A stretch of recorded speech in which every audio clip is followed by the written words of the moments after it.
আমি অত্যন্ত আনন্দের সাথে এবং বিশেষ বিনয়ের সাথে স্যারকে আমি স্বাগত জানাচ্ছি এবং অনুরোধ করছি স্যার আপনি আপনার সেশনটি শুরু করুন। ধন্যবাদ।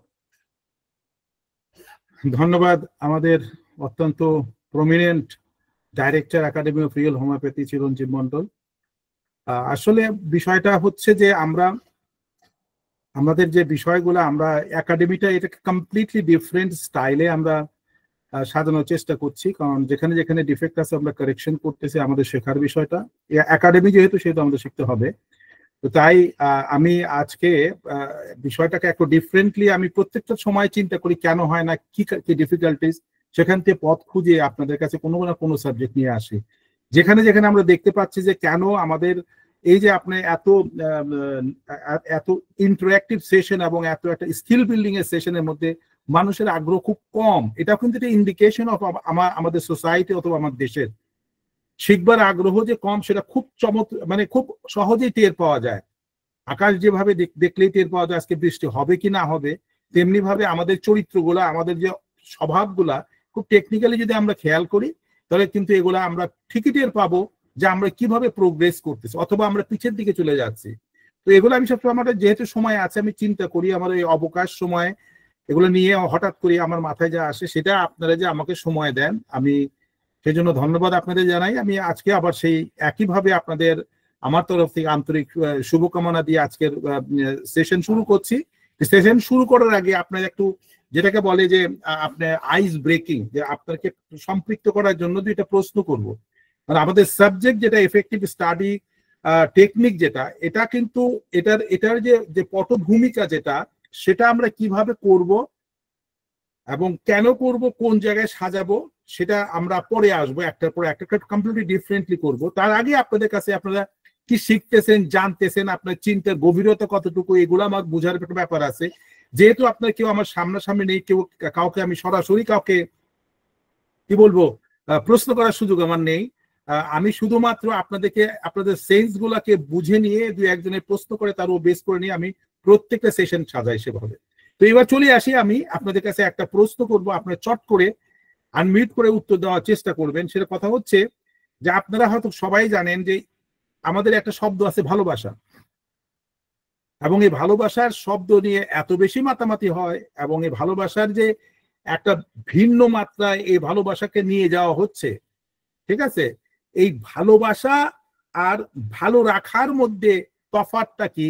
কেউ যদি আপনার জাস্ট 30 সেকেন্ড অথবা মধ্যে আপনার বলতে পারেন ডেফিনেশনটা এইটা, ভালোবাসা আর ভালো রাখার মধ্যে টু ডিফারেন্ট থিং। কেউ ভালোবাসে আবার কেউ ভালো রাখে, এর ডিফারেন্স যদি বলতে পারেন তাহলে আমি বুঝতে পারবো যে আপনাদের মধ্যে আপনার হাউ ইউ থিঙ্কিং, এবং সেখান থেকে কিছু জিনিস পাবো।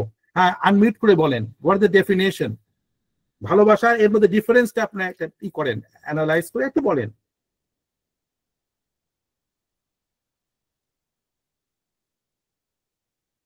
লজ্জার কোনো কারণ নেই, আপনি ইউ হ্যাভ টু, আপনাকে এক্সপ্রেস করতে হবে, এক্সপ্রেস করলেই এটা আমার জন্য সুবিধা হবে যে আগামীতে আমি কিভাবে আপনাদেরকে আমি ট্রাভেল করাবো, আমার সাথে যে নিব আমার বিভিন্ন প্রসঙ্গগুলা, এটা সুবিধা হবে আমার জন্য। কারণ আমাদের অনেক মিসকনসেপশন আছে, এগুলোকে আমরা ক্ল্যারিফাই করলে আমাদের শেখাটা আরো মজবুত হবে। Please go ahead.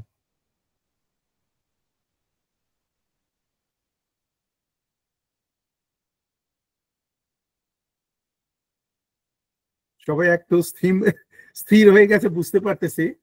আপনার যদি কোনো কিছু না থাকে তাহলে আমি তাহলে বলে দিই, কারণ আমাদের সময় হাতে কম, আমরা চেষ্টা করবো যে যতটুকু সময় আমরা নিতে পারি। কারণ এই ভালোবাসা শব্দটা বললেই মানুষ একটা ব্যাক স্টেপ নিয়ে নেয়, বিভিন্ন প্রসঙ্গে চলে যায়, বুঝলেন না? এটা এই জায়গাটা আমি বলার চেষ্টা করতেছি।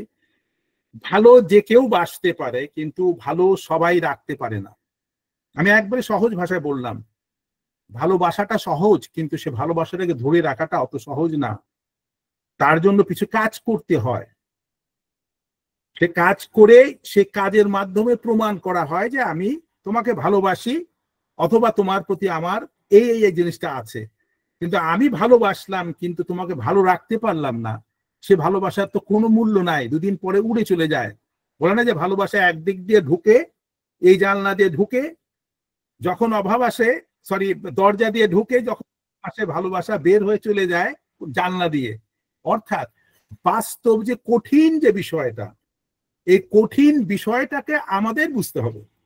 আমরা আসলে মানে কি বলে মুখ চোরা না কি জানি বলে লুকায় লুকায় আমরা চলি না, এটা জীবনের একটা অংশ, এটা অঙ্ক।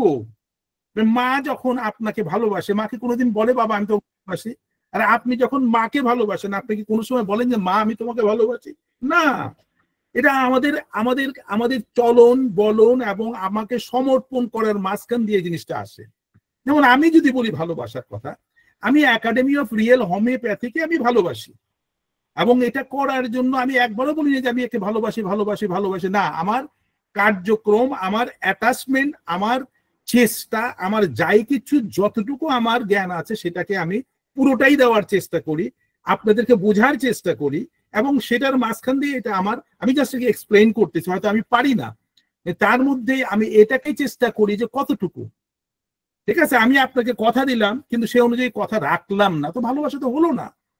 যদি না রাখতে পারি সেটাকেও আমি ক্ল্যারিফাই করতে হবে। এখানেই হচ্ছে যে অ্যাটেনশন, আর এই অ্যাটেনশনটা আমরা যত বেশি আমরা দিতে পারবো, আমরা তত আমাদেরকে ভালোবাসবো। আবার চলে আসছে যে ভালোবাসা শব্দটা আমাদের মধ্যে একটা পিকুলিয়ার একটা সেন্সেশন ক্রিয়েট করে। এই শব্দটা মুখ দিয়ে বলা যাবে না, আরে কি বলে এটা ভালোবাসা, ভালোবাসার মানে একটা জায়গায় থেমে গেছে না। ভালোবাসা মানে আমি পছন্দ করি এবং এটা আমার সত্তা। ভালোবাসাটা হচ্ছে সত্যি, ভালো না বাসাটা মিথ্যা। একটা হচ্ছে পজিটিভ, একটা হচ্ছে নেগেটিভ। যত আপনি যে জিনিসকে ভালোবাসবেন, যেভাবে ভালোবাসবেন, যা করবেন, এটাই আপনাকে অ্যাট্রাক্ট করে রাখবে। এখন দেখেন আমি শব্দটা কেন আনলাম, আর কেনই আমি এফেক্টিভ স্টাডি টেকনিক্সটা নিয়ে আজকে আলোচনা করতেছি, অথবা বাংলায় পড়াশোনায় উন্নতির কার্যকরী কৌশলটা কেন। আমি যদি না জানি আমার কিভাবে পড়তে হবে, আমি ওখান থেকে পড়ার মাঝখানে কিভাবে এটা শিখবো, আমি এটা কিভাবে রিটেইন করব আমার মধ্যে, অর্থাৎ আমার মধ্যে নিয়ে আসবো, আমার কনসিয়াস মাইন্ডে দিয়ে আমি নিলাম, এটা সাবকনসিয়াস মাইন্ডে কিভাবে ট্রান্সফার করে ওটাকে রাখতে পারবো, সময় মতো আমি সেটাকে রিকল করতে পারি, মনে রাখতে পারলে রিকল করতে পারি, এই জিনিসগুলোর জন্যই প্রশ্নটা, এই প্রসঙ্গটা নিয়ে আসে ভালোবাসা। অর্থাৎ সেই জন্য আপনি শেখার জন্য পড়ার গত্যন্তর কোনো অন্য কিছু নেই, পড়তে হবে, শিখতে হবে। আর এই শেখার মধ্যে যদি আপনার একাগ্রতা থাকে, আর শেখার মধ্যে যদি আপনার আন্তরিকতা থাকে, তখন আপনি সেটাকে এনজয় করবেন। এমনকি যারা ভালো মানে খারাপ কাজ যারা করে তাদের মধ্যে ওখানে একটা ইন্টারেস্ট আছে, ফোকাস আছে। ঠিক আছে, খারাপ কাজ যারা করে ফোকাস আছে এবং they want to achieve it, এবং পরে তারা ফ্রাস্ট্রেটেড হয়, ঠিক আছে। কিন্তু কথা হচ্ছে যে কোনো কাজ যদি আপনি পেতে চান, করতে চান, অথবা অ্যাচিভ করতে চান, তার অধ্যবসায়ের বাইরে কিছু নেই।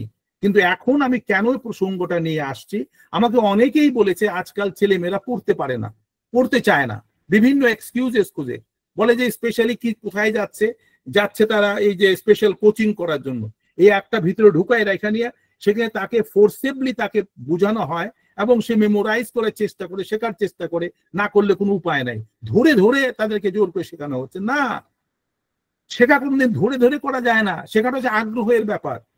আর এই আগ্রহটা যখন আপনি তৈরি করতে পারবেন, আপনি পরিবেশটা যখন আপনি তৈরি করতে পারবেন, তখনই সেই জায়গায় আপনার শেখাটা খুব সহজ হয়ে আসে। আর সেটার জন্য বেস লাইনটা আপনাকে তৈরি করতে হবে। আপনি প্রাইমারি স্কুলে না পড়ে নিয়ে, প্রাইমারি স্কুলে ধারা না করে আপনি সেকেন্ডারি স্কুলে আপনি যেতে যেভাবে পারেন না, আবার সেকেন্ডারি স্কুল যদি আপনি পাস না করেন সেভাবে আপনি কলেজে যেতে পারেন না, আর কলেজ আপনি পাস না করলে আপনি ইউনিভার্সিটিতে যেতে পারেন না, আর ইউনিভার্সিটি যদি আপনি পাস করতে না বলে পিএইচডি আপনি করতে পারেন না। হঠাৎ করে যদি বলে যে আমার কাছে শক্তি আছে, টাকা আছে, পয়সা আছে, আমাকে পিএইচডি একটা ডিগ্রি দাও, আমি বসতেছি, আমি লেখাপড়া করবো, হবে না। এটা হচ্ছে ক্রমান্বয়ে আপনার প্রোগ্রেস করতে হবে, আমার বেস লাইনটা তৈরি করতে হবে। ঠিক আছে, যেমন আমি সবসময় কথা বলি, আসলে আমার এক কথা বলতে গেলে এক কথা চলে আসে, আমি চেষ্টা করি যে আপনার বেস লাইনটা তৈরি করার জন্য আমার সাথে যারা কাজ করেছে অথবা যাদের সাথে আমি ইন্টারঅ্যাক্ট করি তাদেরকে আমি পুরোপুরি বুঝে নিয়ে তার যেখান থেকে সে শেষ হয়েছে সেখান থেকে শুরু করি। আমি ভাবি না যে তার সার্টিফিকেটটা কি আছে, সে কতটুকু বুঝতে পারে, তার লেভেল অফ আন্ডারস্ট্যান্ডিংটা কোথায়, কোন জায়গায় সে ইন্টারেস্টটা ফিল করে, তার ব্রেনের মধ্যে কোন ভাবে কোন জিনিস নিচ্ছে, তার অ্যাকশন রিয়াকশন গুলোকে রিড করে নিয়ে আমি তখন তার উপরে কাজ করি। আমি আপনাদের কেন বলতেছি যে এখানে কথা হচ্ছে যে আমার গায়ে কত শক্তি আছে, আমি দেখতে কত সুদর্শন, that is not the part. How I understand the human emotion, মানুষের যে ইমোশনটাকে আমি কত সুন্দর করে বুঝতে পারি এবং কোন কোন জায়গায় তার গ্যাপ আছে, সেই জায়গাটাকে ফোকাস করে যদি আমি আপলিফট করে দিতে পারি, সে মানুষটা চলা তার জন্য সহজ হয়ে যাবে। তো আমাদের এই একাডেমি অফ রিয়েল হোমিওপ্যাথি আমরা যখন ফর্ম করেছিলাম, তখন আমাদের মধ্যে একটাই উদ্দেশ্য ছিল যে হ্যাঁ, আমরা মানব সেবা করতে চাই। এখন যাদের করতে চাই সেই মানুষগুলোকে আমাকে বুঝতে হবে এবং তাদের লেভেল অফ আন্ডারস্ট্যান্ডিং বুঝতে হবে। কারণ এখন তো সবকিছু গ্যাজেটে এমন ভাবে চলে আসছে, সাধারণ থেকে অসাধারণ জিনিস আপনি মনে করি আমরা সবই পারি, কিন্তু ওর গভীরতা আমরা জানি না, যার জন্য আমরা কিছু যখন করি পরবর্তী পর্যায়ে আমাদের সাফার করতে হয়। তো আমাদের কথা হচ্ছে যে আমরা যতটুকু জানি অতটুকু বলবো এবং প্রতিদিন তার থেকে কিছু কিছু করে আমরা শেখার চেষ্টা করব। ঠিক আছে? তো এখন দেখেন আমি যে প্রসঙ্গটা নিয়ে আমরা আলোচনা শুরু করেছিলাম, সে প্রসঙ্গের মধ্যে দেখেন যে কিভাবে আপনি ভালোভাবে আপনি লেখাপড়া করতে পারেন। যখন আপনি বই আপনি পড়তে যাবেন, আজকালকার দেখা যাচ্ছে ছেলে মেয়েরা যখন পড়ালেখা করতেছে, দেখা গেল যে তার পাশে মোবাইল রয়ে গেছে, তার পাশে ল্যাপটপ রয়ে গেছে, বই পড়তেছে, হঠাৎ করে টিং করে উঠলো, তখন কি হলো, অ্যাটেনশন চলে গেল মোবাইলে হাতটা চলে আসলো, যায় নিয়ে তখন আপনি কি করলেন, যায় নিয়ে দেখতেছেন, আচ্ছা ঠিক আছে দেখি দেখি কি আরে কি কে দিল মেসেজটা এইটা, তখন আপনার ফুল অ্যাটেনশনটা বইয়ের থেকে আপনার মোবাইলে চলে গেল। যায় নিয়ে তখন আপনি দেখলেন যে কেউ মেসেজ পাঠাইছে যে আপনার সাথে আমার কমিটমেন্ট ছিল যে আপনি আমার সাথে দেখা করার কথা, কিন্তু আপনি দেখা করেন না, কমপ্লিট অ্যাটেনশন ডাইভার্ট হয়ে সেখানে চলে গেল। তখন আপনি ভাবা শুরু করতেছেন যে আমি যে তাকে প্রমিস করেছিলাম, দেখা করলাম না, কালকে এটা নিয়ে কি অবস্থা হবে, তাহলে কিভাবে আমি তাকে ফেস করব, কিভাবে তাকে সাত পাত বুঝাই আমি এটা দিব। আজকাল তো মোবাইলে তো মানুষ এত মিথ্যে কথা বলে, এত মিথ্যে কথা বলে বলার মতো না। ঘরে বসে আছে, সে বলতেছে যে আমি কোথাও বাইরে আছি, তাকে কোনো ব্যাপারে বলতে হবে মিথ্যা কথা। এবং এই যে কমিউনিকেশনটা এমন ভাবে পাশের ঘরে বসে আছে, এদিকে ঘরে ওই পাশ থেকে যখন কেউ পাচ্ছে না, কল করতেছে, তুমি কোথায়, আমি বাইরে। কোথায় বাইরে? অমুক জায়গায়। আবার এরকমও দেখা গেছে যে পিছের থেকে কল করতেছে, বলে আমি কোথায়, বলে আমি কলেজে, দেখা যাচ্ছে যে বাইরে ঘুরতেছে। তো মানুষের এই যে চরিত্রের যে অধঃপতনটা, এই যে আমাদের সবকিছু যে এত সহজে আমাদের হস্তগত হওয়ার জন্য যে আমরা ভাবতেছি আমরা উই গট সামথিং মিরাকল, কিন্তু এই মিরাকলটাকে যে কিভাবে ম্যানেজ করতে হয় সেই জায়গায় আমরা কি করতেছি, আমরা মিস ইউজ করতেছি এবং আমরা ডে বাই ডে আমাদেরকে নিচের দিকে নামায় আনতেছি। আমার বিশ্বাস বোধটা আমাদের কাছে চলে যাচ্ছে, একে অন্যকে বিশ্বাস করতে পারতেছে না। আগে যখন ছিল না, কোনো প্রবলেম ছিল না। আমি আপনাদের কাছে শেয়ার করছি ব্যক্তিগত কথা। 1982 সনে যখন আমি প্রথম আসি মিডল ইস্টে, আমাদের ছিল চিঠি লেখা, চিঠি লিখতাম এবং এই চিঠি লেখার পরে 1 মাস পরে আমরা এর উত্তর পাওয়ার জন্য অপেক্ষা করতাম। আমি জাস্ট আপনাদের বলতেছি, আর এই চিঠি লেখার সময় আমার সামনে আমার পরিবারের সবাই থাকতো, তাদেরকে ফিল করতাম, তাদের কথা লিখতাম, শুধুমাত্র বলতাম না যে এইটা ওটা না। I use to utilise my this emotional sensation, সেটাকে পরবর্তী পর্যায়ে বলছি ইমোশনাল ইন্টেলিজেন্স। আমি জানতাম না, আমি ফিল করতাম যে আমার সামনে এরা সবাই আছে, আমার ভাই বোন বাবা মা, এরা কে কোথায় আছে, কি অবস্থায় আছে, তাদেরকে আমি কিভাবে মিস করতেছি, এগুলো আমি লিখতাম আমার চিঠির মধ্যে। সাধারণত অনেক সময় বলে যে এই লিখলাম, টাকা পাঠালাম, অমুক হলো, ভালো থাকো, বাস। That is not a letter, is a communication. আর আমি যখন তাদের কাছ থেকে চিঠি পেতাম, I use to get excited, হ্যাঁ তারা ভালো আছে এবং তাদেরও ভালো থাকার কথা মনে আমার মধ্যে যে উদ্দীপনা আসতো তাদের জন্য কাজ করার জন্য, তখন কষ্ট আমার কাছে কষ্ট লাগতো না। এই যে একটা বিউটিফুল কেমিস্ট্রি ছিল, এই কেমিস্ট্রি কিন্তু চলে গেছে। এখন যারা বিদেশে আছে আপনি চিন্তা করেন, রাতে 3টার সময় হঠাৎ করে বউ টেলিফোন করে বলে তোমার ছেলের পাতলা পায়খানা শুরু হয়েছে।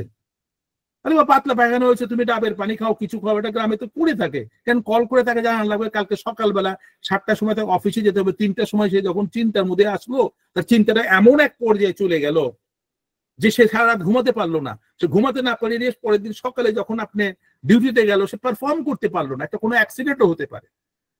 তো মানুষ চিন্তা করে না যে আমি যখন কোনো ইনফরমেশন আমরা যখন পাস করব কাউকে, তখন আমাদেরকে খেয়াল করতে হবে যে এই ইনফরমেশনটার ইম্প্যাক্টটা কোথায় যাবে। What is going two effect basically, এই জিনিসগুলো আমরা কেউ চিন্তা করি না। তেমনি ভাবে যেভাবে আমি কেন কেন কথাগুলো বলতেছি যে আমাদের কাছে যে মোবাইল আসার জন্য যে আমাদের লেখাপড়ার মধ্যে যে একটা ডিটাচমেন্ট চলে আসছে এবং আমরা কনসেন্ট্রেট করতে পারতেছি না, এক্সকিউজেস খুঁজতেছি, এই যে স্বভাবগুলা তৈরি হয়েছে, আর এই স্বভাব তৈরি হওয়ার জন্য যে আমরা কত ব্যাকওয়ার্ড হয়ে গেছি, আমাদের এক্সকিউজ খুঁজতেছি, সব ব্যাপারে excuses, everywhere is an excuses. কিন্তু আপনি চিন্তা করে দেখেন এই এক্সকিউজের at the end of the day you are the sufferer. শান্তিটা কোথায়? চিন্তা করে দেখেন, এই যে আমি আপনাদের কথা বলছি, আমি তো অত্যন্ত স্বার্থপর মানুষ। আমার সময় কাটানোর জন্য আপনাদেরকে আমি 1 ঘন্টা আটকায় রাখি, আমি একাডেমির সাথে জড়িত হয়েছে, কেননা এটা আমাকে প্রশান্তি দেয়, এটাকে আমাকে ভাবতে শেখায়, এটা আমাকে বলে যে তুমি তৈরি হও 1 সপ্তাহ যাবত ওনাদের সাথে কিভাবে তাদেরকে আটকিয়ে রাখার জন্য কি কি জিনিস আমি দিতে পারি। তখন আমি চেষ্টা করি এই দেওয়াটার মধ্যে, শেয়ারটা করার মধ্যে এক অত্যন্ত যেটা বাস্তব জিনিস, সেই জিনিসগুলো, অভিজ্ঞতাগুলোকে আপনাদের সাথে শেয়ার করতেছি। কেননা এই কারণে বলতেছি, আপনি এই যে আজকে যে স্টাডি, এফেক্টিভ স্টাডি স্কিলটা যদি আমি আজকে থেকে 50 বছর আগে যদি পাইতাম, বিশ্বাস করেন I could be in some other place. বিশ্বাস করেন, আমি তো নিজেই ফাঁকি দিছি লেখাপড়ায়। বই পড়তে গেছি, একটা বই পড়তেছি, ওটা বাদ দিয়ে আর একটা বই, আচ্ছা ভাল লাগতেছে না আর একটা কই, তখন তো ওইটুকু ছিল, নাহলে খেলতে যাওয়ার জন্য বাইরে পথ খুঁজতেছি। এদিকে আবার বাবা দেখতেছে পড়তেছি কিনা, জোরে আওয়াজ করে, যদি না পড়ে এই কি করিস, এরা কিন্তু সারাক্ষণ মানে কান খাড়া করে রাখতো, যে কোনো ভাবে হোক ঘন্টা 2 আমাকে পড়ার টেবিলে বসতে হতো এবং যে কোনো ভাবে করতে হতো। যা হোক, তখনও আমাদের রেসপেক্ট ছিল আমাদের গুরুজনদের প্রতি, আমাদের বাবা মার প্রতি, এবং আত্মীয় স্বজন হোক অথবা যারা মুরব্বী যারা আছে, আমরা রেসপেক্ট করতাম এবং আমরা মেনে চলতাম। Wish to maintain the discipline, এগুলো সবকিছু ছিল আমাদের মধ্যে। এবং এই জন্যই আমাদের দেখা যায় যে আমাদের স্টাডিটা কেন হয় না, এবং এটার জন্য আপনার কি করতে হবে। দেখেন, আমি আপনাদেরকে জিনিস সাজিয়েছি, আমি বলবো একটা পর একটা বলবো, কিন্তু ভূমিকাটা আমি এই কারণে বলতেছি, আপনাকে you have to be very honest. এবং এই অনেস্টির জন্যই আমরা প্রতিদিন এই যে বিদেশের বাড়িতে আমরা আসছি, আমাদেরকে একটা সুযোগ ছিল, আমরা কাজ করলে আমাদের ট্রেন্ড আপ করতো, এর রিওয়ার্ড করতো, এবং আমরা দেখতে পেতাম আমার যোগ্যতা থাক বা না থাক, অন্তত ট্রেনিং এন্ড ডেভেলপমেন্টের জন্য আমরা আমাদের প্রোগ্রেস চলে আসতেছে আমাদেরকে। আমার জানা মতে আমার অর্গানাইজেশন কোনদিন আমার সার্টিফিকেট চায় নাই। আমি আপনাদের বলতেছি, I've been reached to in a position যেখানে আপনার উইদাউট সার্টিফিকেটে হয় না, but of course I got the certificate, কিন্তু কোনোদিন চায় না। এবার পারফরমেন্স দেখে, আমার প্রতি বিশ্বাস, আমার result, end of the year result দেখে নিয়ে, they have been focus on that part. The person can commit, the person যেটা কমিট করে ডেলিভার করে। আমি সবসময় বলি যে I promise less, I deliver more. যেটা হয় কি, মানুষ চমকে যায়। আপনি যদি কাউকে প্রমিস করলেন অল্প করে, কিন্তু দেওয়ার সময় বেশি দিলেন, আরে আমি তো বলছি না এতটুকু, আপনি এত দিলেন, এই যে খুশিটা। আবার প্রমিস করলেন বেশি, যখনই কম দিবেন তখনই সে বলবে, ভাই আপনি তো বলছিলেন এটা দিবেন, আপনি কেন এটা দিলেন, আপনি মিথ্যা কথা বলেন। দেখছেন, আপনি don't trying two exaggerate anything, কোনো জিনিসকে বাড়ায়া বলবেন না। যতটুকু আপনার যোগ্যতা, ওর থেকে বলেন আমি এতটুকু করতে পারি, আমি আপনাকে এতটুকু দিব। এবং এই প্রমিসটা রাখলে তখন আপনার গুডউইলটা, আপনার ফেস ভ্যালুটা, আপনার ব্র্যান্ডিংটা একটা জায়গায় পৌঁছে যাবে। তখন মানুষ বলবে যে ওর কাছে গেলে এই কাজটা করলে আমার এটা হতে পারে। ঠিক আছে? তো এই যে বিশ্বাস বোধটা, এটা তো একটা অ্যাসেট। তো মানুষ জানবে, তা ওনাকে কথা বললে কথাটা হবে। যত বেশি সে ব্যস্ত থাক, সে কাজ করবে। আর একটা কথা আপনাদের বলতেছি, কথা প্রসঙ্গে অনেক কথা চলে আসে, ঘন্টার পর ঘন্টা কথা বলে শেষ হবে না। যেমন একটা কথা, কোনো মানুষ যদি আপনার কাছে, আপনি কাউকে যাওয়ার পর যদি বলেন যে ভাই আমার একটু কাজ ছিল, আপনি কি বলেন, বলে আমি ব্যস্ত আছি, আই এম বিজি। যে মানুষ বলে বিজি, আমার থিওরিতে সে হচ্ছে is a lazy person, is a simply lazy person. আমি দেখেছি আমাদের অর্গানাইজেশন জেনারেল ম্যানেজার যত ব্যস্ততার মধ্যে হঠাৎ তার রুমের কাছে গেলে স্টপ করে দিয়ে সে বলে first attend the team member. এত ব্যস্ততার মধ্যে ইমিডিয়েটলি অ্যাটেন্ড করে। আমি জানি এবং আমি নিজে করতাম, যত রকমের আপনার আমার ব্যস্ততা বলতে কিছু হোক, কেউ যদি আসতো, that is much more urgent except any, যদি কোনো সিরিয়াস কোনো মিটিং এর মধ্যে আমরা বসে আছি। তো কথাটা হচ্ছে কি, আমাদের কথাটা তেমনি কথা শুরু করলাম কিভাবে, ভালোবাসা আর ভালো রাখা। আমি বারবার বললাম ভালোবাসলাম, কিন্তু তার নমুনায় যায় তা কিছুই করলাম না, ওর ভালোবাসা টিকে না। ঠিক আছে, এই ভালোবাসাটা আপনার লেখাপড়ার মধ্যেও আসবে, স্টাডিং এর মধ্যে আসবে, এইভাবেই আমরা আগাতে পারি। এখন কথা হচ্ছে, চলে আসি আমরা আসল আসল জায়গায়। আমরা যখন স্টাডি করতে যাব, তখন আপনাদের মধ্যে কি করতে হবে? আপনাদের মধ্যে আছে না, আমরা যখন আমরা বলতেছি যে কোনো সিরিয়াস স্টাডি করতে গেলে কোনো সময় একসাথে 4-5 ঘন্টা আপনি পড়তে পারবেন না, ম্যাক্সিমাম 45 to 1 আওয়ার। তো আপনি কিভাবে করবেন? আপনি ডিসিপ্লিন করবেন যে আমি 1 ঘন্টা পড়বো। এখন এই পড়ার কথা ভেবে নিয়ে আপনার কি করতে হবে? আপনার যে মোবাইল, তো এমন কারণ নাই যার হাতে মোবাইল নেই, আপনি তখন মোবাইলটা হাতে নেবেন, নিয়ে মোবাইলের মধ্যে এরোপ্লেন মুড একটা আছে, যাতে মোবাইল না বাজে, আওয়াজ না করে, ঠিক আছে, কোনো কানেকশন আসবে না। এরোপ্লেন মুড করে নিয়ে যদি আপনি পাশে রাখেন, তাও আপনার চোখ যাবে ওখানে, কিন্তু আপনার প্রমিস হবে যে এইটা নিয়ে আপনি আলমিরাতে আপনি রেখে দিয়ে আসবেন, কাছেই আলমিরাতে, যেটা আপনার চোখের সামনে যাতে না পড়ে, ঠিক আছে। এরপরে আপনি যখন স্টাডি করতে যাবেন, তখন আপনার মাথার মধ্যে আপনার বিভিন্ন জিনিস দৌড়াদৌড়ি শুরু করবে। আরে আজকে তো আমার এটা করার কথা ছিল, আমার ওটা করার কথা ছিল, আমার বিভিন্ন ধরনের, আপনি দেখবেন যে একটা না একটা নতুন নতুন জিনিস আপনার মাথার মধ্যে শুরু করবে। পড়তেছেন কিন্তু অ্যাটেনশন এটা, আরে গতকালকে তো আমি এই সময় এই কাজটা করছি, আজকে তো পারতেছি না, আরে ও তো বলছিল যে আমার সাথে দেখা করার জন্য ওখানে ক্যাফেতে আমরা যাব, দেখা করব, আজকে তো হচ্ছে। মানে আপনি মিনিমাম 21 দিন আপনার ডিস্ট্রাকশন আসবে, ঠিক আছে। এটাকে আপনি কিভাবে এটাকে আর একটু সেট করবেন, আমি আর একটু বলে নেই যে এটাকে আপনার পড়ার স্টাডির যে এনভায়রনমেন্টটা কি করবেন সেটা নিয়ে আপনি বলতেছি। তখন আপনি কি করতে হবে, যে টাইমার সেট করতে হবে, যে এই 1 ঘন্টা পরে এটা বেজে উঠবে, আমি তারপরে এরপরে যায় নিয়ে একটু ব্রেক নিব 10-15 মিনিট, তারপরে আমি আবার পড়তে বসবো। এখন আপনি বলেন ঠিক আছে টাইমার, আমি তাহলে মোবাইলটা দিয়ে আমি টাইমার দিয়ে করি। খবরদার, মোবাইলকে টাইমার হিসাবে ইউজ করা যাবে না, মোবাইলকে টাইমার হিসাবে ইউজ করা যাবে না। কেন না? যখনই টাইমার হিসাবে ইউজ করবেন, তখন টুম করে একটা আওয়াজ বের হয়ে আসবে, হোয়াটসঅ্যাপে কোনো মেসেজ চলে আসছে, অথবা দেখা গেল ইমার্জেন্সি কোনো একটা জিনিস আপনার ফ্ল্যাশিং করতেছে, ফুল ডিস্ট্রাকশন এগেন। এটাকে আপনি যে কোনো ভাবেই হোক আপনার এটাকে রেখে দিতে হবে আলমিরাতে। তখন আপনার জন্য টাইমার কিনতে পাওয়া যায়, হয়তো আপনি বাজারে গেলে পাবেন, ইটস ভেরি, মানে 10-25 বা 30 দিরহামে পাবেন, যেটাকে ইয়ের মতো আছে, স্টপ ওয়াচের মতো এরকম কিছু পাওয়া যায় টাইমার, 1 ঘন্টা হলে আওয়াজ করবে, ওটা শুধু ইউজ করবেন। হাতের ঘড়ি পর্যন্ত, আজকাল তো ঘড়ির মধ্যেও মোবাইল আছে, everything is there, don't try to use that one.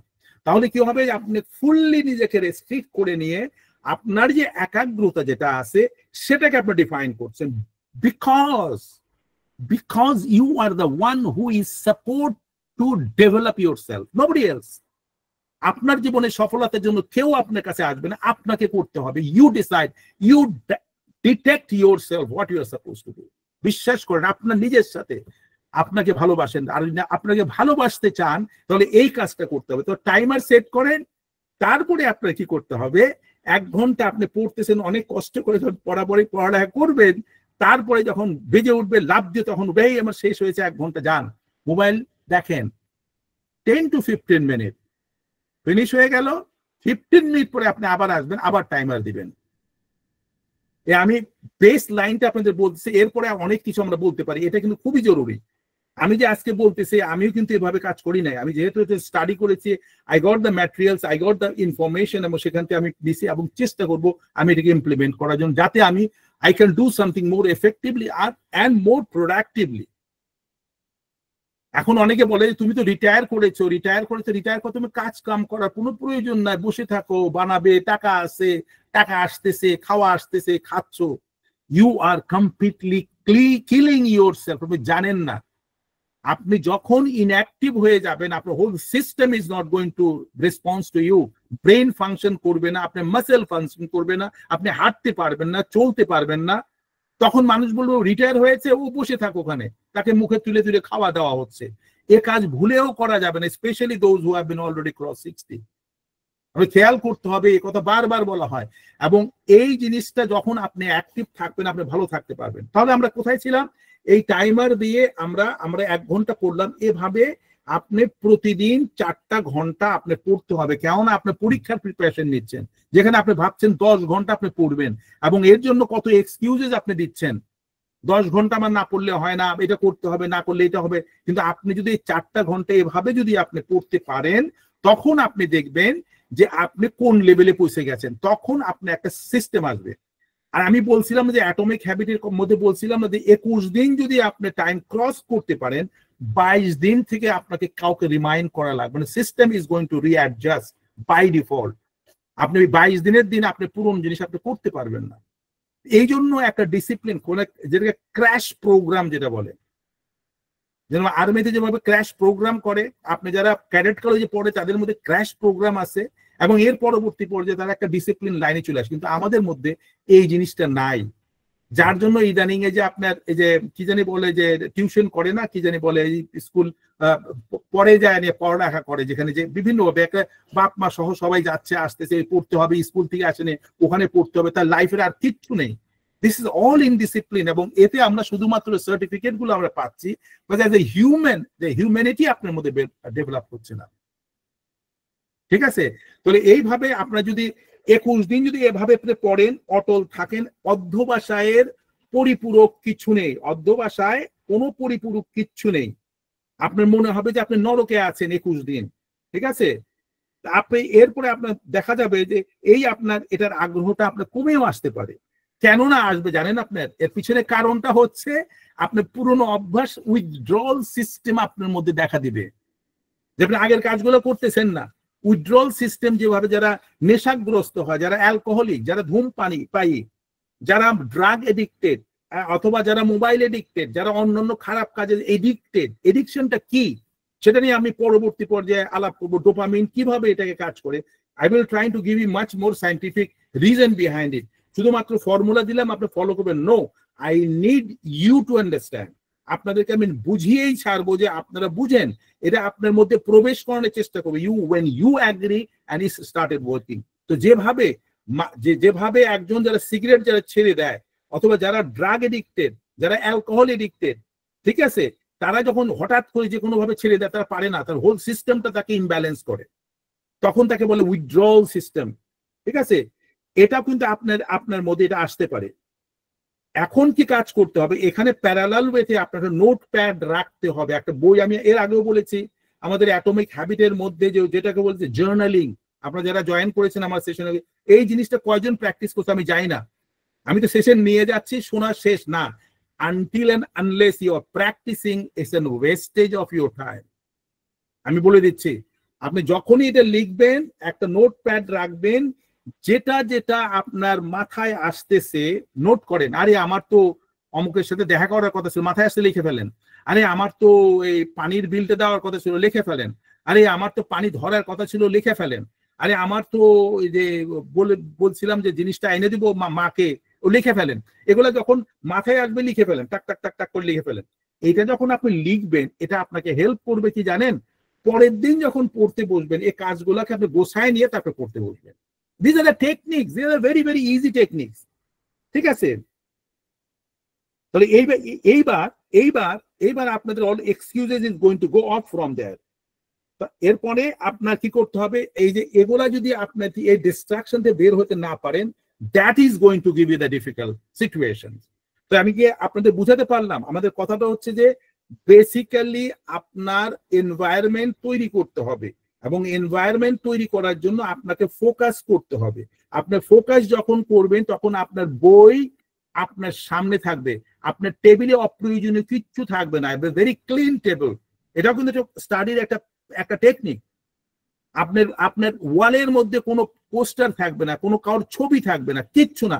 স্টাডির প্লেস ইজ, আপনি খেয়াল করে দেখেন, আমি যে ছবিটা থাম্বনেলে দিয়েছি দেখেন, একদম ক্লিন, একেবারে পরিষ্কার। তাহলে ফোকাসটা একটা জায়গায় যদি থাকে, তাহলে আপনার ডিস্ট্রাকশনটা আপনার আসবে না। ডিস্ট্রাকশন না আসলে যেটা পড়বেন completely is going to go there, and when you are going to repeat it is going to work from there. ঠিক আছে, তাহলে আমরা চলে যাই এবার আমাদের আসল প্রেজেন্টেশন। আজকে লম্বাভাবে ডিটেল এক্সপ্লেনেশন করলাম, কারণ এটা খুবই জরুরি। কারণ আপনার যদি নিজে ইভলভ না হন, you are not going to gain anything from there. আরেকটা কথা, এটা এর আগে আমি আর একটা ফর্মুলা আপনাদের শিখিয়ে দিচ্ছি, সেটাকে বলে 4D ফর্মুলা। এটা নিয়ে হয়তো কোনো সময় আলোচনা করব। এই জিনিসটা খেয়াল করবেন, কারণ আমাদের ডিস্ট্রাকশন হয়, 4টা-5টা জিনিস মাথার মধ্যে দৌড়দৌড়ি করে। সেটাকে করার জন্য দেখতে হবে কি জানেন, যদি কাজটা এখন করা যায় বলে ডু ইট, তারপরে না করলে ডিলে, এটাতে জরুরি যদি না হয়, এটা একবারে অপ্রয়োজনীয় হয়ে আসতে ফেলে দেন, ডাম্প করেন, ডাস্টবিনে দেন, অথবা ডেলিগেট ইট।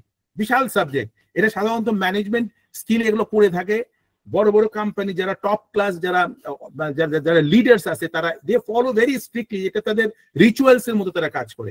এবং ওই জন্য তাদের মিনিমাম 70% কাজ সময় তারা বেঁচে যায়, 25%-এর মধ্যে সে কাজের কাজ, মানে যেখানে 10 ঘন্টার কাজ, সেখানে সে 2.5 ঘন্টার মধ্যে সে কাজ শেষ করতে পারে। এরপরে যে সময়টা, সেই সময়টা কনস্ট্রাকটিভ ওয়েতে অন্য অন্য জায়গায় কাজ করে, তখন you become the more focus person. Organisation আপনাকে ফটাফট পিক আপ করতেছে, দায়িত্ব দিচ্ছে, and you have been progressing। এমন কোনো কথা নেই আমি 8 ঘন্টা কাজ করেছি, আমি চলে গেলাম, আমি এখন হয়রান হয়ে গেছে, আমাকে কেউ দেখে না, এক্সকিউজ তখন আসবে না। তো এই জিনিসগুলো আপনারা মনে রাখবেন। তাহলে এবার চলেন আমরা চলে যাই আমাদের আসল আলোচনার মধ্যে।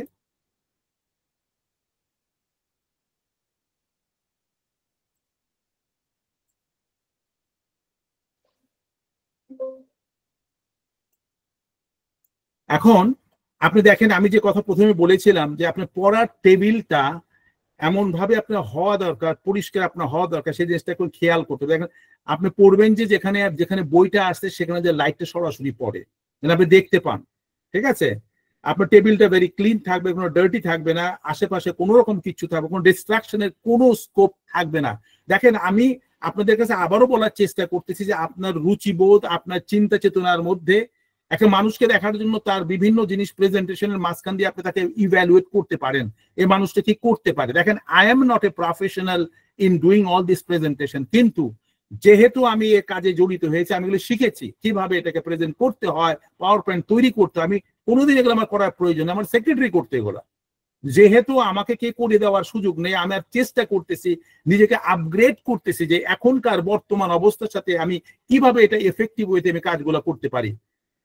আমি যদি কারোর পরে এটা ছেড়ে দিয়ে থাকি এবং আমি বলি তুমি করো, তাহলে আমি ভাবছি একটা সে তৈরি করতেছে, একটা এর মধ্যে কোরিলেশন নাই। সেই জন্য আমি বলবো আপনাদেরকে, আপনাদের শেখার অনেক কিছু আছে, যখন সময় পাবেন শেখেন পাওয়ার পয়েন্ট প্রেজেন্টেশন কিভাবে তৈরি করতে হয়, আমার এই কাজগুলো কিভাবে আপনি এক্সট্রাক্ট করতে পারেন। অনেকে বলে না এটা প্রোগ্রাম করা আছে, দিলে অটোমেটিক্যালি এআই আপনাকে করে দিবে। Don't trying to do this thing. আপনার চেষ্টা করবেন। কেউ বোধহয় আনমিউট হয়েছে, প্লিজ আপনি মিউট করে দেন, আপনার ডিস্ট্রাকশন হচ্ছে। তো আমার কথাটা হচ্ছে যে আপনারা নিজেরা চেষ্টা করবেন যে আপনার নিজেদের যে প্রফেশনাল স্কিল বিল্ড আপ করার জন্য এই ছোট ছোট কাজগুলো নিজের হাতে করার চেষ্টা করুন। Don't trying to tell someone to do your work, তাহলে কিন্তু 14 বার আপনার সময় নষ্ট করতে হবে। আর আমি যখন কোনো কাজ করতেছি, আমি তখন নিজে তৈরি করে নিয়ে, নিজে এটাকে বুঝে নিয়ে, নিজের রুচি এবং টেস্ট অফ চয়েসে যখন স্যাটিসফাই হচ্ছি, তখন আমি সেটাকে আপনাদের সাথে শেয়ার করার চেষ্টা করছি। কারণ আমাকে সব সময় I have to put myself as a brand। আমি যে কথা বলছি, কথার সাথে কাজ এবং বর্তমান প্রেক্ষাপটে কোন জায়গায় আছে না করতে পারি, I am in the back table. আমাকে সবসময় চেষ্টা করতে আপনাদেরকে, you trying to put your self front line. যেখানে আপনার ভুল হচ্ছে নোট নেন। আমাদের মধ্যে ইদানিং আমরা দেখি যে অনেকে পারুক না পারুক কমেন্টস করে বসে থাকে, পারুক না পারুক লিখার জন্য লিখে, দেখা যাচ্ছে তার বানান ভুল, শব্দের মধ্যে ভুল, শব্দ চয়ন ভুল, কোন জায়গায় কি লিখতে হবে যায় না, মনে করবে উত্তর দিতে পারলে আমি হয়ে গেলাম। না, চেষ্টা করেন শেখার জন্য, বোঝার জন্য। যখন আপনি পাবেন তারপরে আপনি ট্রাইং টু স্টার্ট রাইটিং। আমরা তো দেখি বিক্ষুব্ধ ভাবে সবাই কমেন্টস করে বসে থাকে। আমাদের অর্গানাইজেশনের বাইরের কথা বলতেছি, এটা শব্দগত কোনো মিনিং নাই, কোনো প্রসঙ্গ নাই। আমাদের চেষ্টা করতে হবে যতটুকু রিফ্রেইন আমরা করতে পারি সেদিকে আমরা খেয়াল করব। এবার চলুন, আমাদের স্টাডিটাকে সেট করার জন্য আমাদের সবচেয়ে যে বড় জিনিসটা হচ্ছে সেলফ ডিসিপ্লিন। আর এই পিরামিডটা আপনাদের সামনে আমি দেখাচ্ছি। সেলফ ডিসিপ্লিন মানে আপনার নিজেকে কিভাবে সংগঠিত আপনি করতে পারেন, ভেরি ভেরি ইম্পর্টেন্ট। এখন এই সেলফ ডিসিপ্লিন আপনি যখন করতে যাবেন, তখন আপনাকে খেয়াল করতে হবে যে ফার্স্ট এটা হচ্ছে যে আপনি লেখাপড়া করার জন্য যেটা করছেন, গোল সেটিং করতে হবে।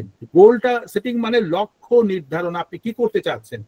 যে আমি আমার এই পরীক্ষার প্রিপারেশনের জন্য আমার এই লক্ষ্য করছি প্রতিদিন আমি 4 ঘন্টা পড়বো, কয়টা থেকে কয়টা, এইটা। তখন আপনার রুটিন আপনার সেট করতে হবে। রুটিন আগে তো আমরা বানাইতাম, রুটিনের জায়গায় রুটিন আছে, কোনোদিন সেটাকে ফলো করা হয় নাই। আমি এতটা সময় এতটা থেকে এটা পড়বো, এতটা টিচার বলে দিত না, রুটিন করতাম, কিন্তু রুটিনের যে পড়ালেখা হতো না। কিন্তু গোল সেটিং মানে যে আমি 4 ঘন্টা পড়বো, এই পড়ার মধ্যে কোন কোন সাবজেক্ট থাকবে সেটাও আমি লিখে নিলাম ওই নোটপ্যাডের মধ্যে, ঠিক আছে, একেবারে লক্ষ্য নির্ধারণ।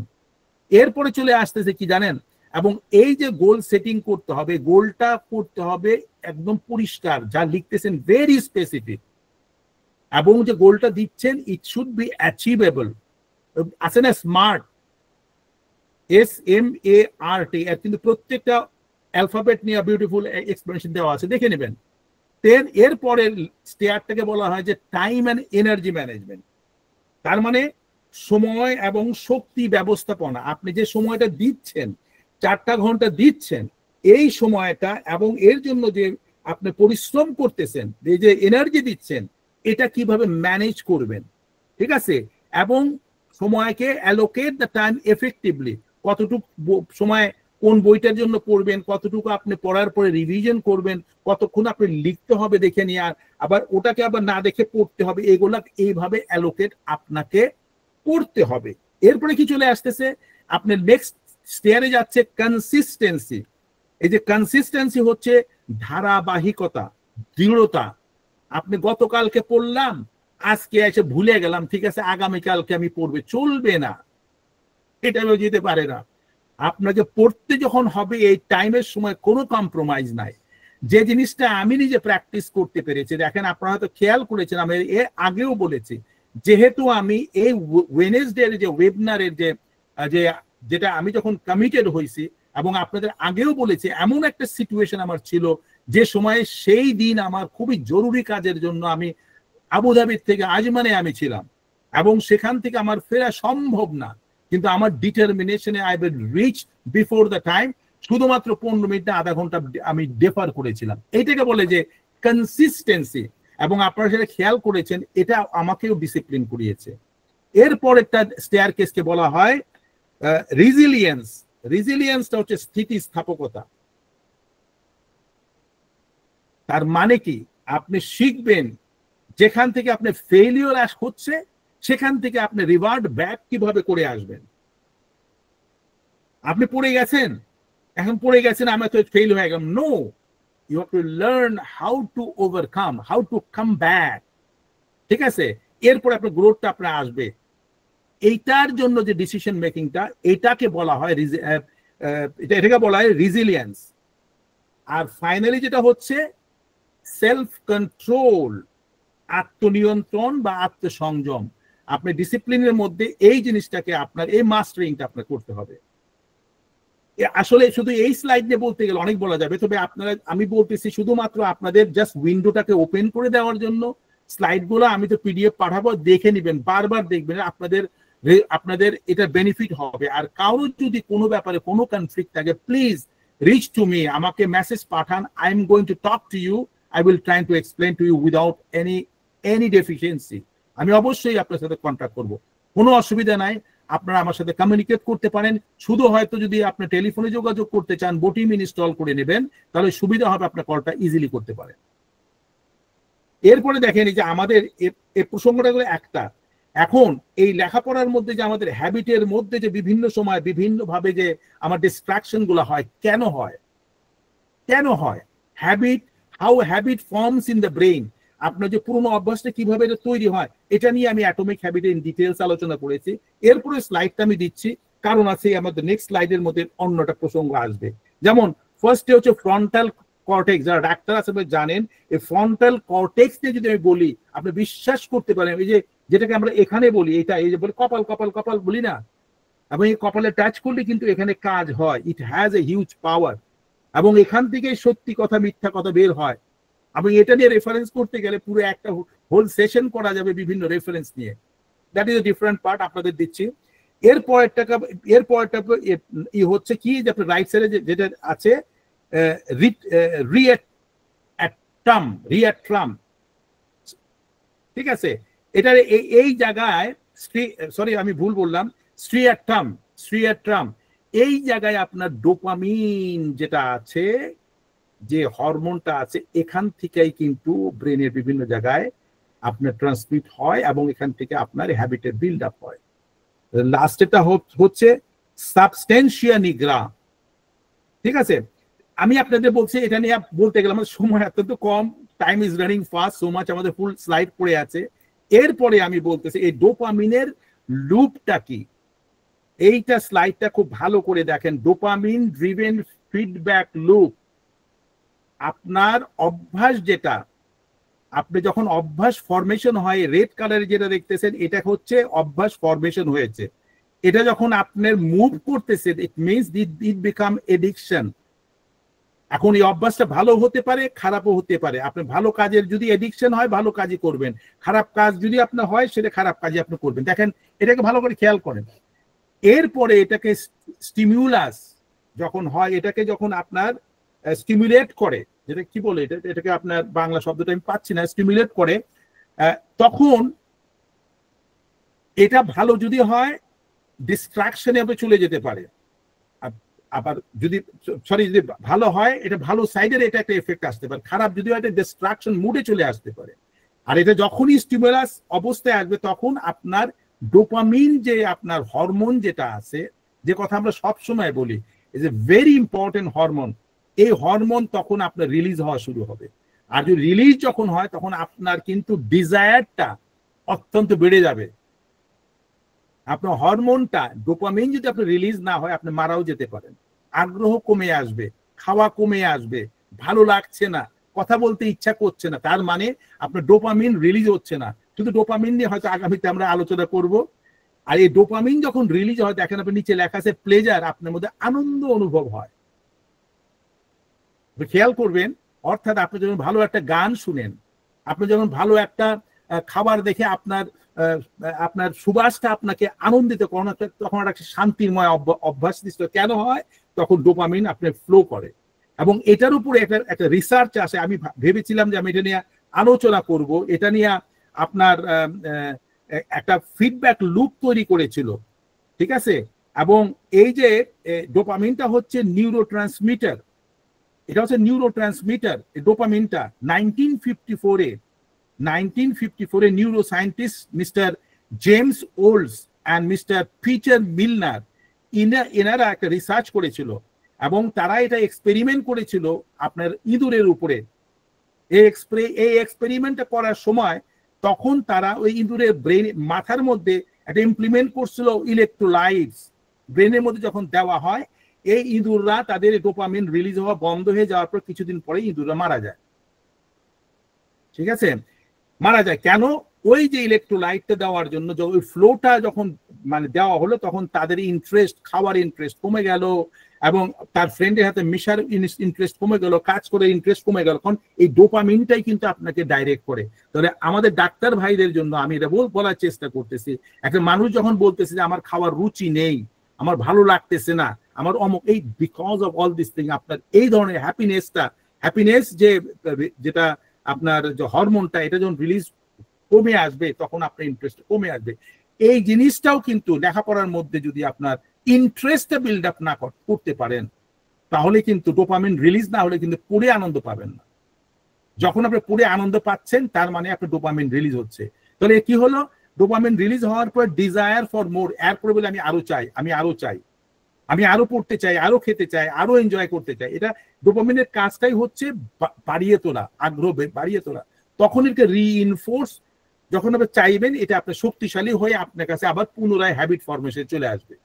দেখেন সাইকেল, বিউটিফুল সাইকেল, আপনি দেখবেন। আমি এখানে এটা শেষ করে দিচ্ছি। তারপরে আমরা চলে আসি কিসে, এই যে আমরা দেখেন যখন পড়তে নেই, আমরা যখন বই নেই, তখন আপনার খেয়াল করতে হবে যে পড়ার মধ্যে আপনি যে ইম্পর্টেন্ট যে লাইনগুলো আছে, এটা মনে রাখার জন্য তো মার্কার আপনার সাথে রাখতে পারেন, অথবা আগে তো মানুষ ইউজ করতো পেন, নিচে দাগাতো। পড়তেছেন যে আপনার ভালো লাগছে, দাগালেন, অথবা ওই জায়গায় আপনি হাইলাইটিং করলেন, এবং ওই হাইলাইটিংটা আপনাকে একটা সুযোগ করে দিবে পরবর্তী পর্যায়ে এটা যখন আপনার দরকার হবে এটা নোট নিতে পারেন কত নাম্বার পেজে কোন কোন সাবজেক্টে কোন জায়গায় ইম্পর্টেন্ট ওয়ার্ড আছে, ওটা ওই নোটবুকের মধ্যে আপনি লেখা শুরু করবেন। আমি জাস্ট ছবিগুলো দেখাচ্ছি, এভাবে কিন্তু আপনার পড়ার টেবিলকে সাজাতে পারেন। দেখেন এখানে পিঙ্ক কালার আছে, গ্রিন কালার আছে, ইয়েলো কালার আছে, এক একটা কালারকে একটা আইডেন্টিফিকেশন দিবেন যে এটা কোনটার জন্য কোন কালার ইউজ করতে হবে। এগুলোও কিন্তু বিউটিফুল একটা সিস্টেম, যেটা আপনার ডিটেল আলোচনা না করলে এত চট করে এত মধ্যে বোঝানো সম্ভব না। তবুও আমি চেষ্টা করতেছি আপনাদের কাছে একটা ইজিলি একটা জিনিসটা বোঝানোর জন্য।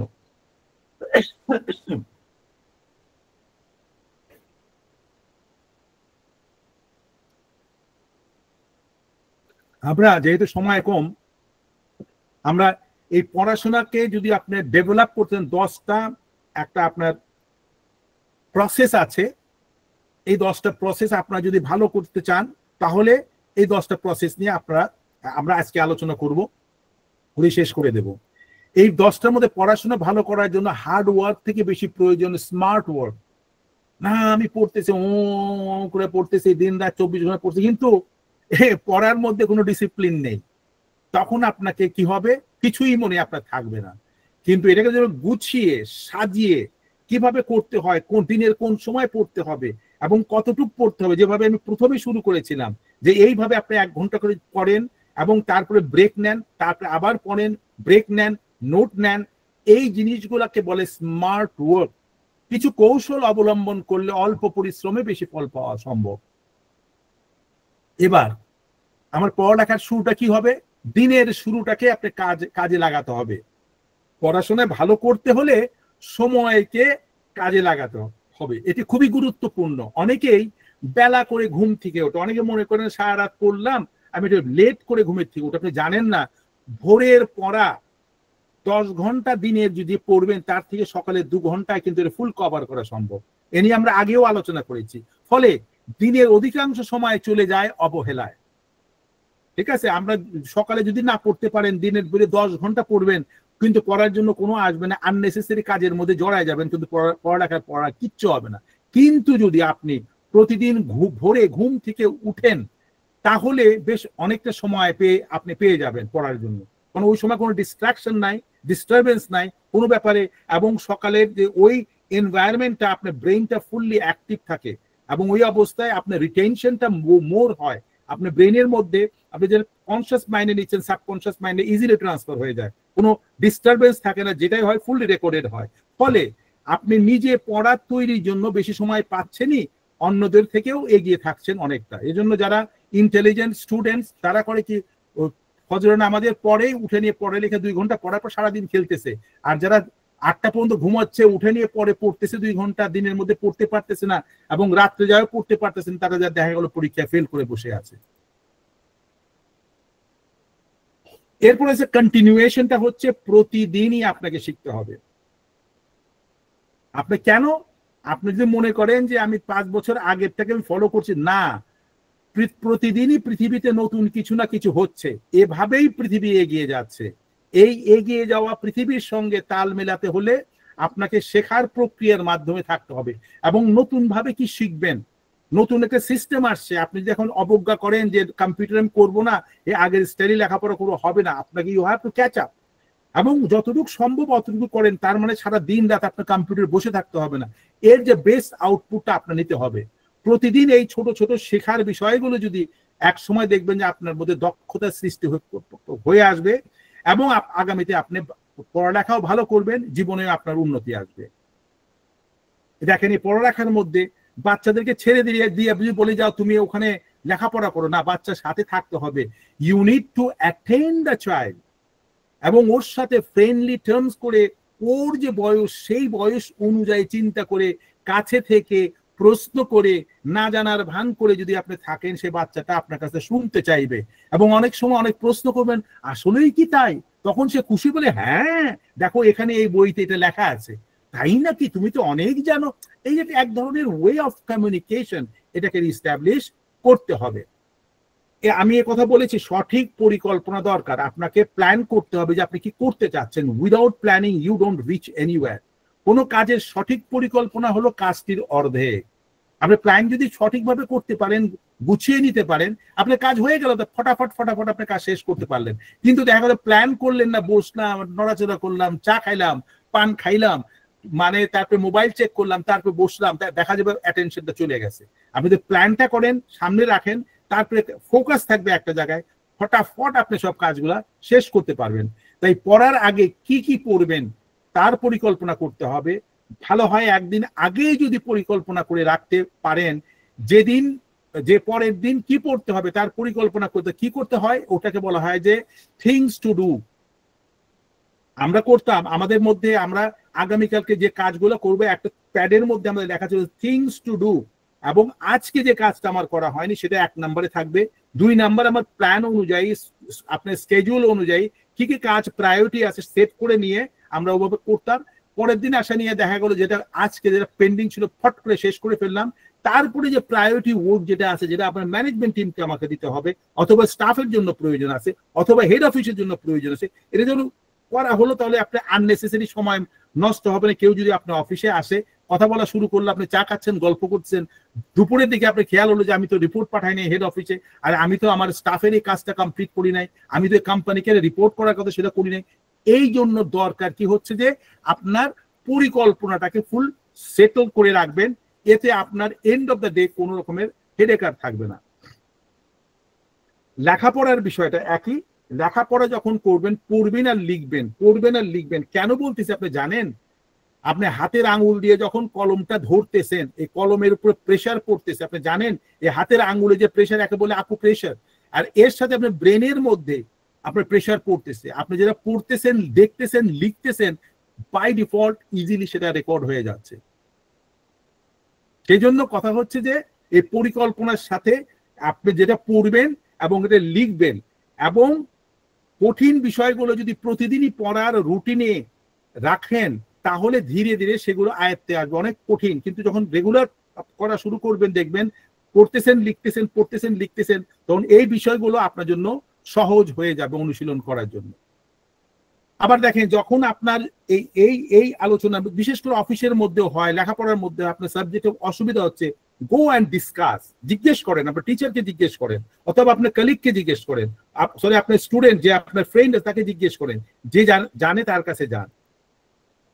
সাহায্য নেওয়া, অনেক সময় কি আছে জানেন, আমাদের মধ্যে একটা ধারণা হচ্ছে আমি কেন তাকে জিজ্ঞেস করবো, আমি ছোট হয়ে যাব, আমি তাকে যদি জিজ্ঞেস করি আমি ছোট হয়ে যাব না, ও বেশি জানে, আমি জানি না, এই ধরনের মন অবস্থা রাখা যাবে। দেখেন এখানে নৌকার মধ্যে একজন হঠাৎ করে পড়ে যাচ্ছিল, এখন সে চেষ্টা করতেছে উঠার জন্য, সে তখন সাহায্য চাচ্ছে, এটা একটা সাইন দিয়েছি আপনাকে যে আপনি বলেন না না ঠিক আছে আমি নিজে উঠবো, কিন্তু এক সময় ফেল যদি হয়ে যান, আপনি নদীর মধ্যে অথবা সমুদ্রের মধ্যে পড়ে যান, মারাও যেতে পারেন।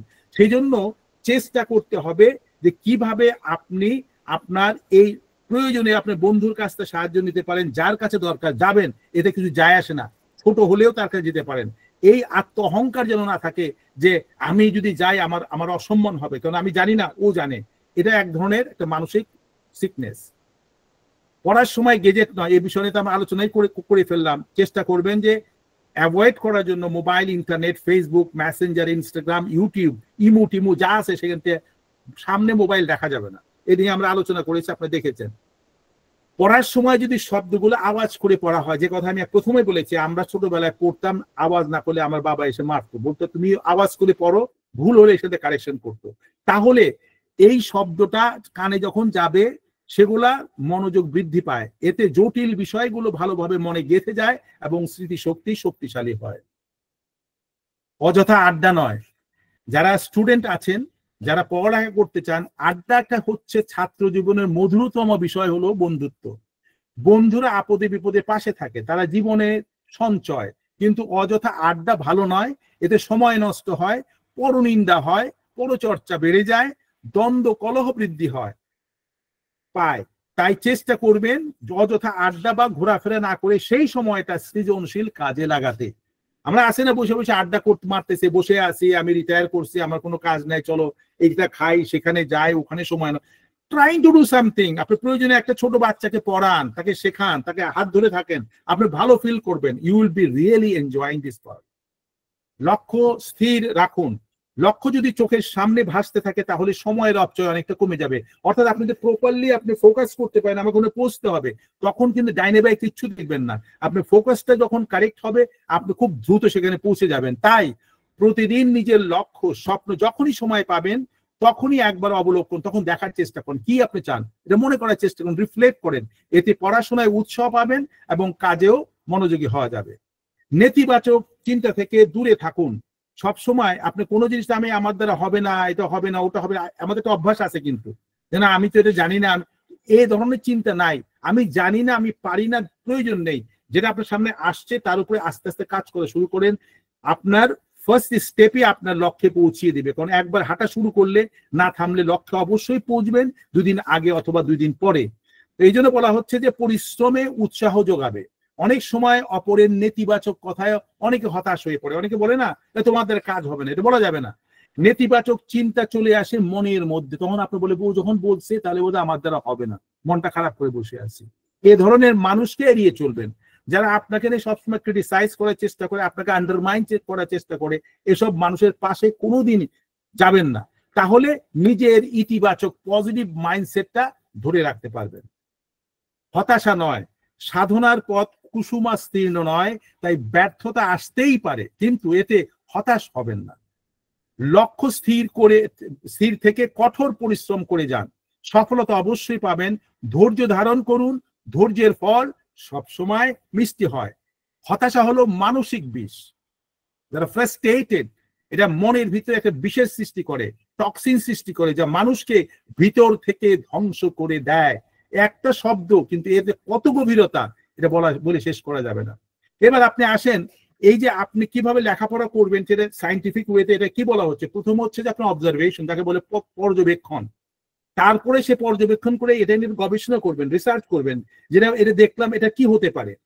তারপরে ওখান থেকে অনুকল্প হতে পারে, এখান থেকে আপনি হাইপোথেসিস বলে যেটাকে, আপনি যে কোনো ঘটনা যদি হয় এখান থেকে আপনি কি সম্ভাব্য উত্তর আপনি নিতে পারেন, একে বলে অনুকল্প বা আপনি ইংলিশে বলে হাইপোথেসিস। তারপরে যেটা নিলেন সেটা নিয়ে পরীক্ষা করতে হবে, পরীক্ষা করে নিয়ে তারপর বিশ্লেষণ করতে হবে, বিশ্লেষণ করে যে রেজাল্টটা পাবেন সেখান থেকে আপনি সিদ্ধান্তটা আপনার কাছে চলে আসবে। ঠিক আছে, তখন আপনি দেখা গেল যে আপনার যে কাজের লক্ষ্যে পৌঁছে আপনার হয়ে গেল এবং সফলভাবে আপনি সেখানে পৌঁছে গেলেন। এই যে দেখেন হাতের আঙ্গুলগুলো দিয়ে, এটা হচ্ছে মাইন্ড ম্যাপিং এর ব্যাপার। এটা সাধারণত আপনার আইডিয়া গুলো এক একটা আঙ্গুলকে এক একটা চ্যাপ্টার আপনি বানাইতে পারেন। এগুলো একটা দিয়ে লট অফ ফ্যাক্টর এনে কথা বললে অনেকভাবে বলা যায়। এভাবে হাসির মুখ আছে, এটা এই মুখ, আপনি হ্যাপি যখন হবেন তখন এইটাকে এই আঙ্গুল দেখাবেন, তারপরে আপনি যখন স্যাড হবেন তখন এই আঙ্গুলটা দেখাবেন, আপনি চিন্তা ভাবনা করতেছেন এই আঙ্গুলটা সাজাতে পারেন। এগুলো এক ধরনের ক্রিয়েটিভ ওয়ে আপনি লেখাপড়ার মধ্যে আগ্রহ আপনাকে সৃষ্টি করে। এখন আমাদের সময়তে চলে গেলে অনেক, কিন্তু যে স্টাডি মেথড 2, 3, 5, 7 আমরা বোধহয় এটাকে আর কন্টিনিউ করতে পারবো না। আমি জাস্ট আপনাদেরকে এটা পাঠিয়ে দিব, আপনারা পিডিএফটা দেখে নেবেন, আপনারা চেষ্টা করবেন যে এর উপরে কাজ করার জন্য, এটা কিভাবে কাজ হয় সেকেন্ড ডে থার্ড ডে এটা পড়লে আপনারা বুঝবেন। ঠিক আছে, আমি সময় যেহেতু আমাদের শেষ হয়ে যাচ্ছে, আর বেনিফিট গুলা কি আছে আপনারা সেখানে বুঝবেন। আর এরপরে আপনার লেখাপড়ার আগে মেডিটেট করার অভ্যাস আপনাকে করতে হবে, যেটা হচ্ছে মেন্টাল টনিক। আপনি লেখাপড়ার আগে যদি মেডিটেট করেন, অথবা যারা নামাজ দোয়া করেন তারা সময় মতো নামাজ দোয়া, ফজর নামাজ পড়ে নিয়েও যদি আপনি ঠিক মতো কনসেন্ট্রেট করেন, এই কাজগুলো আসবে। এটা কি হবে, মেডিটেশনে আপনার আসবে ইমপ্রুভ অ্যাটেনশনটা, লেখাপড়ার প্রতি অ্যাটেনশনটা বাড়বে। বি প্রেজেন্ট, আপনি বাস্তব অবস্থায় থাকতে পারবেন, আপনার রেস্টটা ভালো হবে এবং রাত্রে ঘুমটা বেটার স্লিপ হবে, এবং আপনার মনটা ঠান্ডা হয়ে আসবে, মনটা ঠান্ডা হবে, আপনার নার্ভ সিস্টেমটা সুদিং কন্ডিশনে থাকবে, এবং এর মাঝখানে আপনি একটা ব্রেক নিতে পারতেছেন।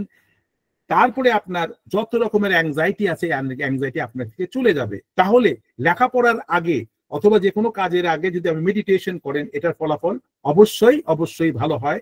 আমার মনে হয় যে আজকে এ পর্যন্ত আপনি আমার সাথে ছিলেন, আপনাদের ভালো লেগেছে। এরপর কোনো প্রশ্ন থাকলে আপনারা করতে পারেন। Thank you so much.